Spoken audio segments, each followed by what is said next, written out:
Welcome everyone, one and all, to my reaction to Season 3, Episode 7 of The Wheel of Time, Goldeneyes. Now, quick disclaimer before we get into it. Obviously, background has changed, very work in progress. This is nowhere near what I'm, leaving it as. It's just, don't have time over the next couple of days to get more done, and so I need to record, and it looks a bit shit, so we'll have to deal with it for the moment. But yeah, over time I'm going to build it up a little bit more. Hopefully before the finale it will look in a better state so we can at least have the finale look alright. But yeah, not looking very good at the moment, but trust, I am aware. But moving into last episode, obviously we ended on a really hard note for Rand. I mean, like I said last episode, I think it was a very important lesson for him to learn that he is not a god, you know, his power is not limitless, even though he may be the most powerful channeler, even though there are things that he is capable of that we might not even be aware of at the moment. There are limitations, you know, and death is death, and you can't exactly heal death. And so that's where that's a lesson that we needed to get ingrained within him before we go forward. So I think that was a really good moment, even though it was obviously tremendously sad. But in terms of other parts of the episode, I mean, obviously we had the end of Egwene and Rand, so very curious to see where their two characters go from there. I have heard that episode 7 is very Two Rivers focused. I don't know if it's solely Two Rivers focused, we don't touch on anything else, or if it's most of that is backstory, but then we're doing Two Rivers stuff as the main story for the episode, but guess we'll see. But yeah, I've been expecting their breakup the entire season. I've been not necessarily wanting their breakup, but it's been obvious that they've been drifting apart for a while. It's been obvious that they've both got very separate journeys that they need to go down, and I don't think that a relationship can survive that, you know. And so this hasn't come as a surprise, been expecting it, but it was still very hard to watch, you know, especially with Rand at the end there with losing that little girl. It was fascinating though, because Joshua, I think, is just his name is Joshua, right? My bad if I've got that wrong, but he's just such a phenomenal actor. I mean, I think that every single actor in this show, bar Rosamund Pike, I think Rosamund Pike's been exceptional from the beginning. She is my Moraine, you know, but I think everyone else has really stepped it up this season. I noticed a step up last season as well, but I don't know, I feel like I'm noticing it more this season. It's not just the writing, it's not just the cinematography, the actual acting itself is just much more deep, you know, and it may just be that they're getting used to their characters a lot more, you know, one of those time things that you get, the more you sit with the character, the more you develop a deeper bond and deeper understanding. But yeah, I just think they've all knocked out of the park this episode, so I cannot wait to see where we go from here in our penultimate episode. So yes, with that said, let's jump back in to the world of the Wheel of Time. Also, quick disclaimer before we get into it, it is fucking boiling in the UK at the moment. We are getting a massive heat wave for no reason, in my opinion, and so if you see my face looking shiny and sweaty, no you bloody don't. But yeah, just wanted to let you know, because obviously if you see a drop of sweat going down my face, that is why. But yes, anyway, with that said, let's jump in. Ooh, God, the True River, the landscape of this place is fucking gorgeous, bro. Blacksmith vibes again, okay. Oh, nice. Maxim helping everyone learn. I wonder how much those girls are going to be able to learn before the fight, though. Unless maybe Alana teaches them how to link with her, because at least it'll give her a power boost, you know? We know. Lord Perrin taught us well. Lord Perrin, intriguing. Lord Goldeneyes. I wonder if that's how he's known in the history books. Wagons. Stand down. Wagons? Those are Tuatha. I was gonna say. Our fires are open to you as long as you need them. Aaron. Okay. Perrin. Okay, we can trust it then. Oh, let's go. I was gonna say with Padden Fane pretending to be a White Cloak, I don't know if we can fully believe this, but wow, blast from the past. I had hoped that one day we would find you again on the road, this time coming to stay with us. If we had, he'd probably be dead right now. Oh. The way of the leaf has never been easy, but the Tuatha have always walked it. Fascinating now with our own understanding of them. Without wagons or people to fill them. It may Questioning be the way. season of falling leaves, but when people see how bad the trees are, they will long for spring. Bloody hell, when did you get so wise? We don't have time for you to learn the battle wheels. Yeah. You're going to have to link with me so I can draw on your power and combine it with my own. Yeah, that's what I was thinking. That means you can channel. And you've been watching me train them all week. What? You want me to be part of your child army? Child army is crazy, girly pop. We're all going to die here. Maybe we have more of a chance than you think. Found another channeler here. Powerful, like the girls. Oh, really? God, I wonder if there are any more. I was wrong and you were right. And I hope that comforts you when we all die here. Listen, bro's got a point. It's not looking good if we're being realistic. Like, these people are not designed for war. There's an army coming. You've just welcomed more people in, but they won't even fight. Like, your chances aren't looking good, but obviously narratively, I'm not thinking that every single person here is going to get wiped out. That would be insane. And so I'm just very curious as to how they do it. You know, I'm very curious as to what strategy they come up with that lets them at least hold them off, you know, because we're not necessarily saying that they have to wipe the entire army out, but if they can do enough damage, maybe the army will back off. So yeah, we'll see what happens here, but I'm very curious as to whether we're going to be able to discover even more channelers, you know, like channelers that we're not even aware of yet. I mean, if it was me, I would honestly get every single woman in this town to stand in the town circle, Alana do some weaves and see how many of them can see them, you know, because that is a clear indication that you've got a channeler. So yeah, that's what I would do. But I mean, there could be so many possibilities. Doesn't Egwene have like 3, 4, 5 sisters or something? Maybe it's genetic as well. Maybe it's with them. You know what I mean? Like, we just got to see these things. Told a few of the villagers that Trollocs are afraid of wolves. Gives them something to rally around. Oh, wow. Nice. Two Rivers follows you because you're one of them. They trust you. If you can They have fight faith in you. monsters, so can they. Yeah. Pop off, Fael. By the way, I think that's how you pronounce it, Fael. I could still be wrong. Someone was explaining it to me and I still couldn't grasp it. We need their help to stand a chance against the Trollocs. They have 200 men on Watch Hill. Trained. I mean it. Fire. Without them, we really don't stand a chance, but are they actually going to help? You know a lot about these Trollocs, Two Rivers. I'm not a dark friend, no matter how much you want me to be. Yeah, interesting. want So he's that? trying to like justify it in his mind. She was a witch. No, she wasn't. Okay. She died for your grief, like your father died for mine. Wow. It's a betrayal of everything you claim to stand for. Nice. Why should we fight for you? Because it's the right thing to do. Yeah, and it should just end there. You help us, and I'll go with you when the battle's done.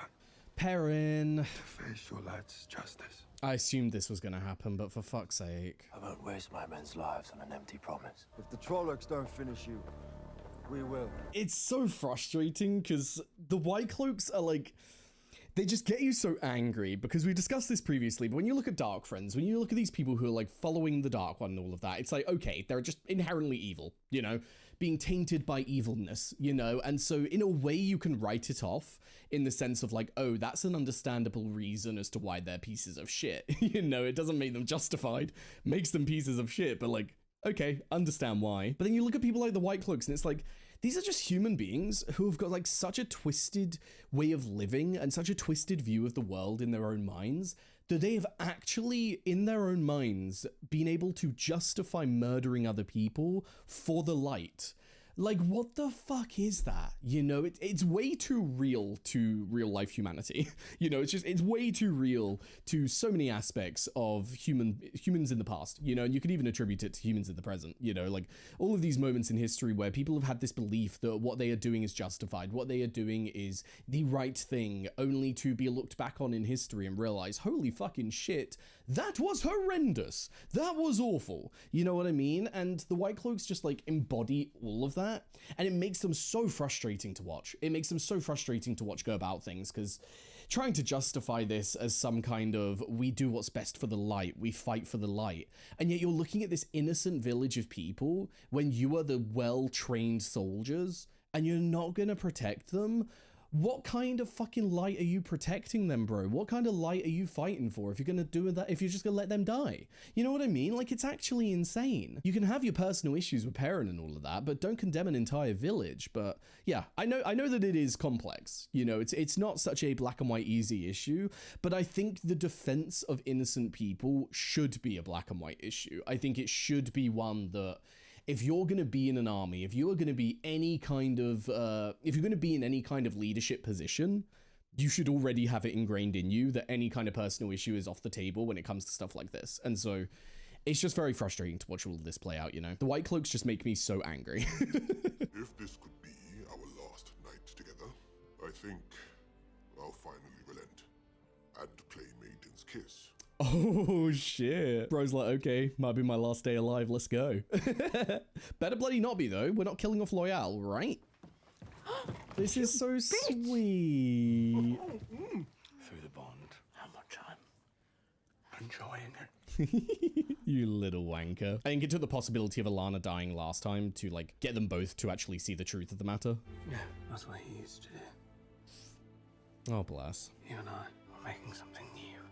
Oh. This is their home. But it's not yours, so why are you fighting for it? Oh, my boy. Or maybe it's because I like lost causes. Point is, I'm here. Lucky for you. Lucky for you. Oh, yeah. Then leave now.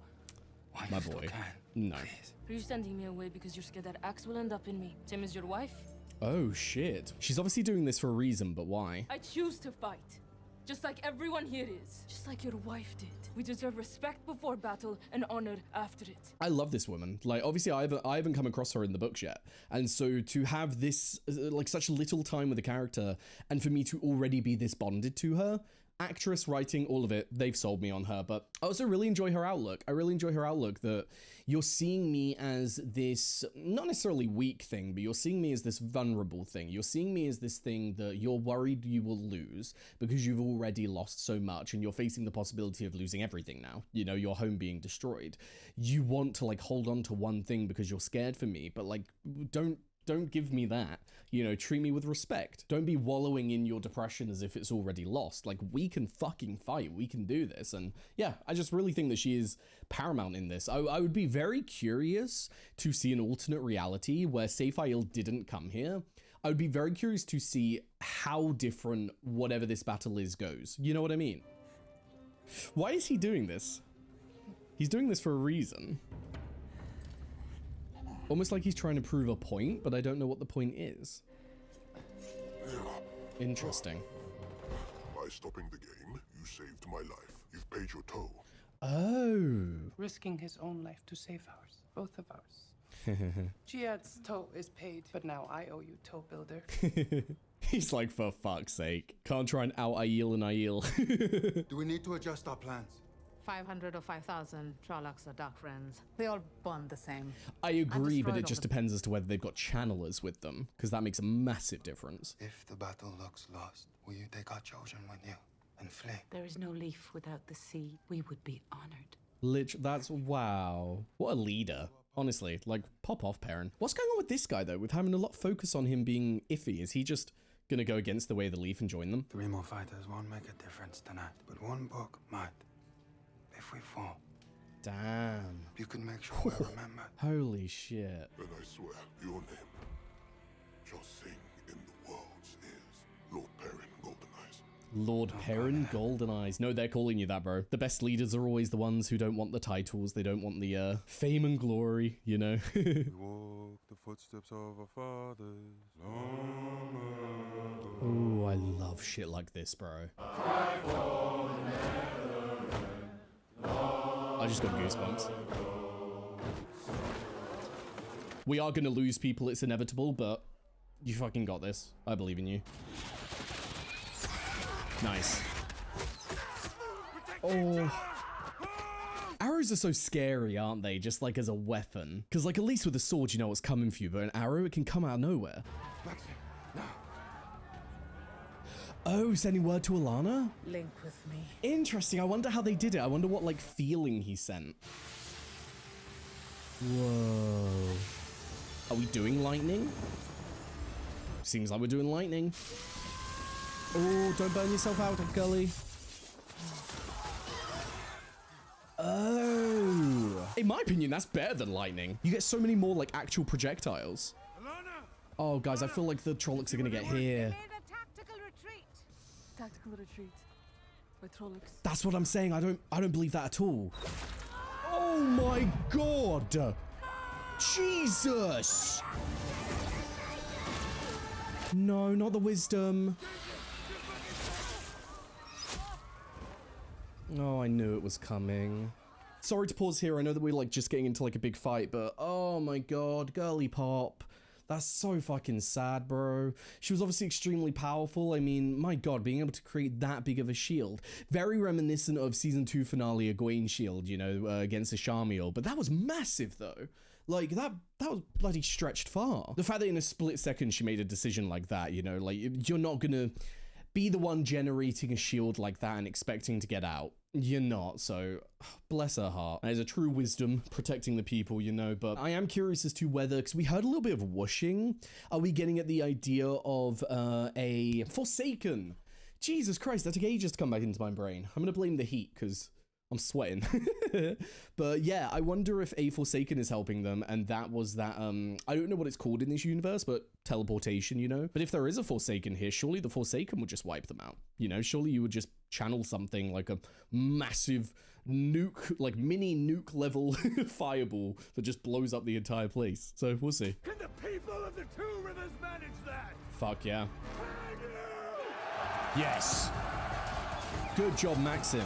We better not lose Maxim in this as well. I mean, we better not lose Alana. I'm just hoping that the two girls can heal her again. Oh, oh my God, Loyal. Fuck me, bro. Didn't know you were capable of that. You can only be closed permanently from the other side. You better be able to fucking navigate yourself out of that, bro. But there's probably Trollocs on the other side. The weave of healing. Trying. We're not losing Alana. Nah. You've done so much today. I'm so proud of you. Oh my God, so you sorry. can shut the fuck up. Don't do this to me. Close! They're waving a flag of peace! Open the gate! No. There's no way it would be abandoned. He's with you? Faint a dark friend! You fucking twat. How many of them are dark friends? Oh my God. Jesus Christ. Oh. Oh my God. This looks unwinnable. Like, I don't want to say it. This looks unwinnable. Go! Go now! Women's circle! Hold the line! Oh, Loyal.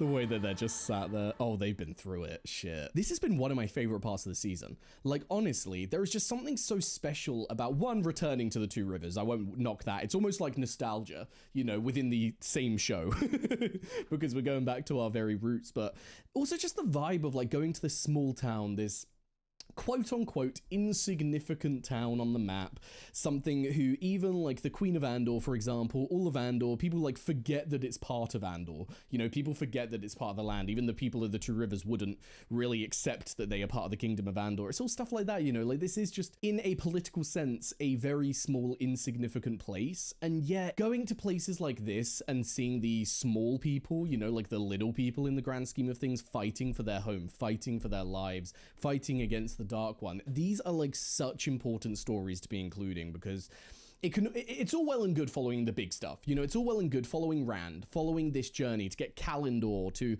be able to like master channeling, going to Ruidian and all of that, you know. But I think it's so important in a story to always loop back and focus on the lives of the average person, focus on the lives of the people who are actually being affected by the world in the albeit smaller but still hugely significant ways. And I've loved it. I think they've done a fantastic job this episode. I have not been disappointed one bit that we've only focused on the Two Rivers this episode. Usually it's not that I'd be complaining, but there would be this element within me that would be thinking, this has been like really good, but I wish that we were continuing the Tanchico storyline. I wish that we were continuing the Aiel Waste storyline. Like, I want to see where we go with that, but not a single part of me has thought that so far. I think that this has been so fucking well done. So yeah, props to them all. No, they knew. Oh, did they follow?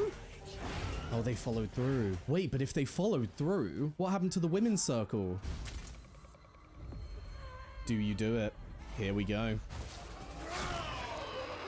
And it is done. I was wondering. Damn. Everyone's going to die tonight because of me. I failed them. Not because of you at all. Then show them. Ooh. This is what I mean. Fael is perfect for him. She's the perfect person to have around him.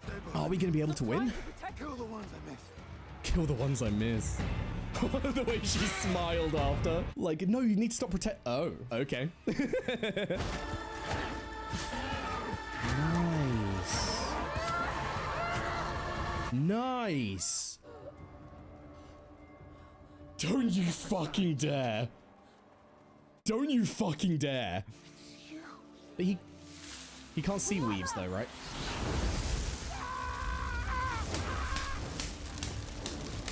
Oh my god, the pride that just went through me, bro. Sorry to pause here. I know, like, I've paused quite a bit and we're in the middle of all this. The pride that just went through me, the level of, like, fuck yes. 1, that guy's dead. Let's fucking go. 2, for mother and burning him. Get fucked, you little shit. God, the amount of bloody Aes Sedai that this man has murdered, the amount of women that he has burned at the stake, absolute perfection. Pop off, girlies. But yeah, if they're capable of that, then maybe that was like a key to unlock the power within them, you know, not necessarily like they've never done it before, they obviously have, but it's in these moments that you're able to access it, so maybe they'll now be able to heal Alana. Fingers crossed. I feel like Alana and these girls might be the key to actually having victory in this moment, but yeah, wow. Oh, this episode, bro. Been amazing in so many ways. We better be killing Padan Fain as well. I feel like we won't, to be honest. I feel like this is... We haven't had enough screen time for Padan Fain in these moments that I don't think they're going to kill him off. I think this is going to be one of those moments where he gets away again, and then we'll have like an actual moment later, but we'll see. Maybe they will go and do it. But yeah, it's not looking good for Loyal, which I'm trying to get past in my own head, but we're not losing anyone else. Swear to fucking God. Kill him, Perrin. Kill him. Fucking murder that wanker. Come on. Oh my God. I was gonna say, I'm so ready for him to start getting scared. Oh! Come on! Finally, come on! Why? Why did you do this to us? Why do you hate us? Oh, this is so annoying. Because I think he's gonna live. Oh. Oh, shit. He's either gonna fight or he's about to turn around and fucking whack that thing. He's going for the bridge. Oh, if you disconnect it from the bridge, will it fall? Oh, Loyal. They did. Oh, my boy. What a horrendous way to go as well, though. Whoa. Oh, that was sick. Why do you smell so afraid? Oh, he can smell it. And you're the only one here who's afraid to die. There's only one way you can. Cool it off. Call off your army. Okay. Will you control them? I would love for Padan Fain to be killed here, but major respect, Perrin. Let's go to Rivers! Got a lot of rebuilding to do, a lot of grief to go through, but fucking hell, you did it. Well done. Proud of every single one of you. Will you take us back to the tower? No. Oh. The pattern has bigger plans for us. Interesting. Mending pots and pans is how your people make their living, no? I have a feeling the Two Rivers will need a new blacksmith. Oh. Oh, I wonder if this is a show way to incorporate a book storyline. He left his book. Oh, the story lives on. Oh, I didn't even think of it like that. Your name sings in our ears. Bro, I love the Aiel way of life. There's something so realistic yet pure about it. I don't know. Not because he wanted to lead, but because his people wanted to follow. Damn, what way to put it. Are you gonna put it behind you? I suppose you call yourself children, so I shouldn't be surprised you can't count. Oh, he did make a deal though. Stop. Yeah, I thought Perrin would stop this. They're just going to kill you. That's their choice. Wow. Like it was your choice to fight. Damn. I know they're not going to kill him immediately, but I just wonder how this is going to go. A man of honor, Perrin Aybara, my friend. Oh, stop. Hail Perrin Goldeneyes! Hail Perrin Goldeneyes. Hell yeah. Is that the end? What an episode. Holy shit, what an episode. I am happy it's over in a way because I'm sweating so much. I need a moment to cool the fuck down. But holy shit, what an episode. I have so many positive things to say about that. So yes, there we have season 3, episode 7 of The Wheel of Time, and that was fucking phenomenal. Like an absolutely incredible episode. One little thing before we get into the breakdown and everything, I've had to turn my fan up a little bit, so I don't know if my mic's gonna pick it up. If it does, I am really sorry, but it's either that or no outro because I am just way too hot right now. But yes, anyway, getting into it. So it was just so incredible in so many ways. Like I was saying earlier, I think that it's so important to focus on the smaller areas of the world when you're dealing with this like worldwide crisis, this worldwide issue. I think that obviously in most stories we do follow the hero, and we do in this one as well. You know, we're following Rand, we're following his story, we're following the Dragon Reborn, most powerful channeler, but I think it is so important to have many different perspectives, many different points of view, how different people in different countries are viewing things as well. Like we compare the issues that are going on in the Two Rivers at the moment to what's going on in Tanchico, you know, completely different. Like Tanchico is still just going as Tanchico does, ain't got a fucking clue what's going on, you know, or maybe it just doesn't care, I don't know. But when we look at the Two Rivers and all that, it's like, it's so important to have these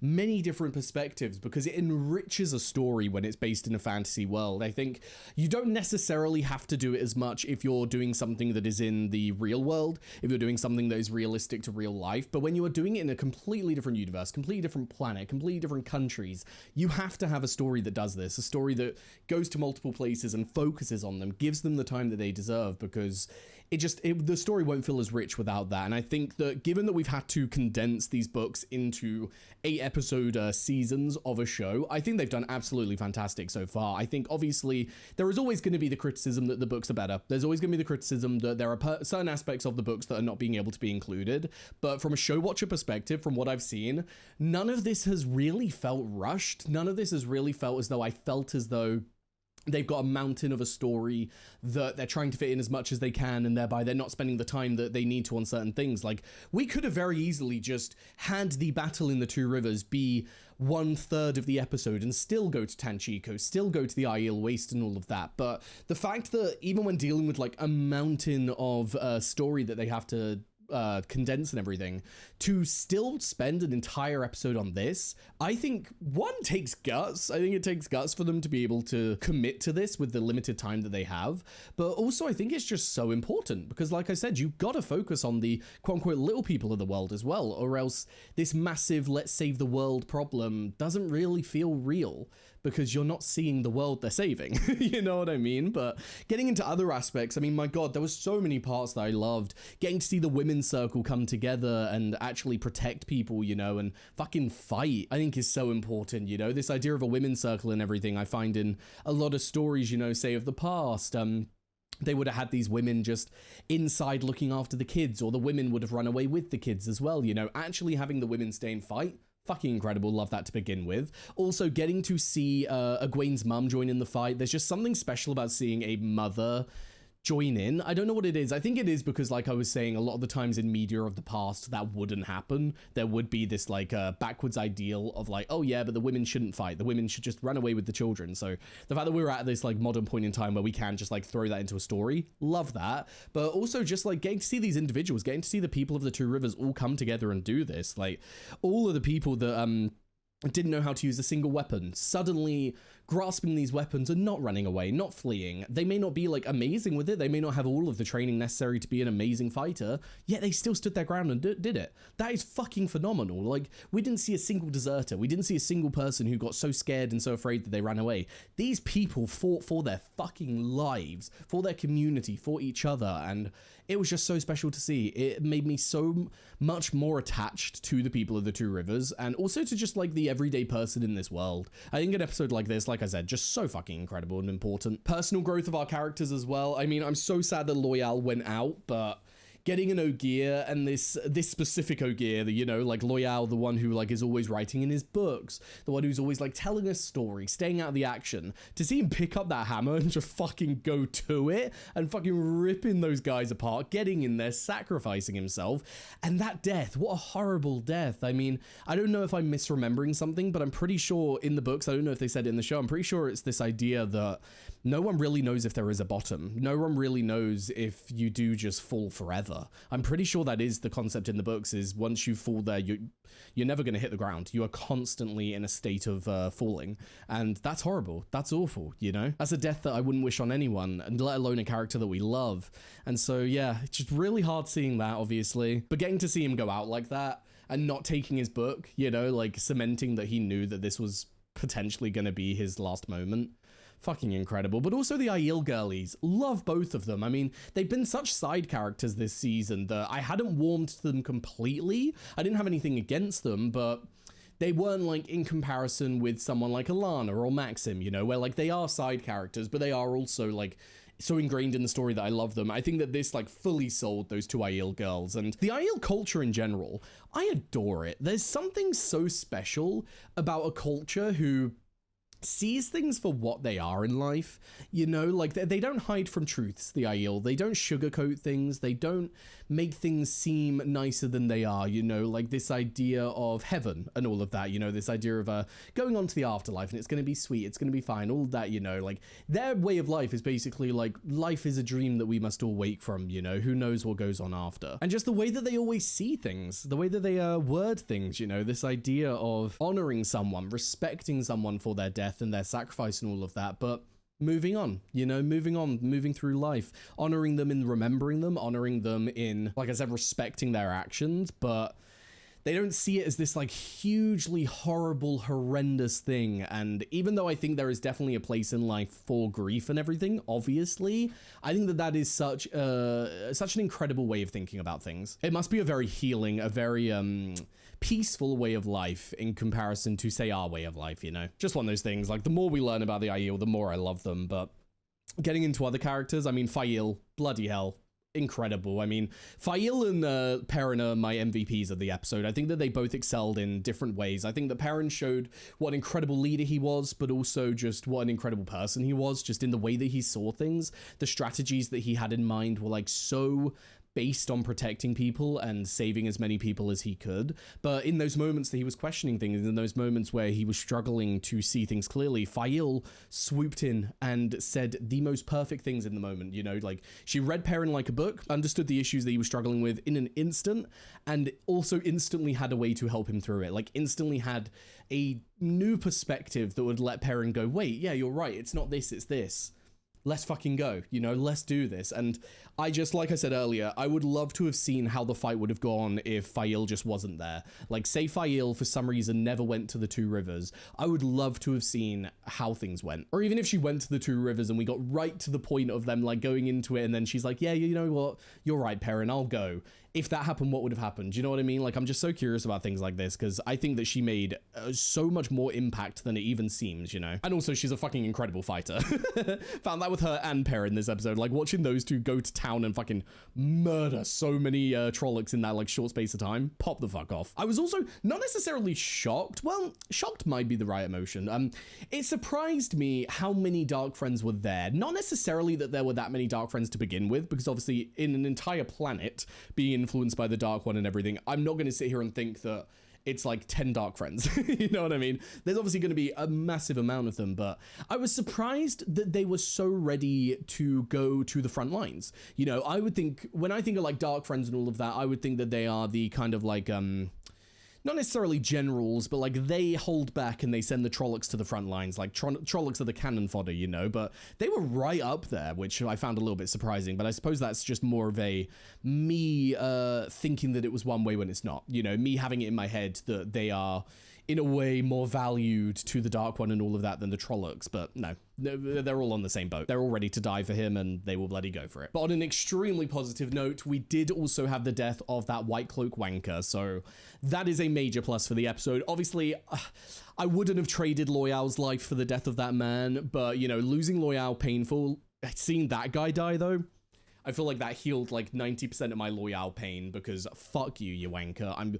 The way that they did it as well, burning him alive, just such poetic justice. I love shit like that. Like, I know it's a little cliche and all shit like that, you know, like you wronged us in this way, so we're gonna kill you the same way, but I don't give a shit. I will always love stuff like that. I will always love people getting what's coming to them. Very curious about where their journey is going to go from here, though, Matt's sisters, because Alana said that she wasn't going to take them to the tower. She felt as though the wheel had a plan for them and everything, you know, but I wonder what that is. I wonder what Alana's got in mind, because I wouldn't think that Alana's the kind of person to just be like, well, guess we'll just hang around here and see what happens, you know? I think she's the kind of person who, even though she, like, trusts in the pattern, trusts that there is a, like, path forward, I think that she would still have a, like, goal in mind. So, yeah, just very curious to see where we go from there. Maybe she's staying in the Two Rivers to see if there are any other channelers. Maybe that's a vibe we're going with, see if there are any other women who can channel and see if we can get a bigger group, Alana teach them or shit like that. Guess we'll see. But yeah, like I said though, overall just an absolutely incredible episode. Covered so many human moments that I wasn't expecting, so many moments of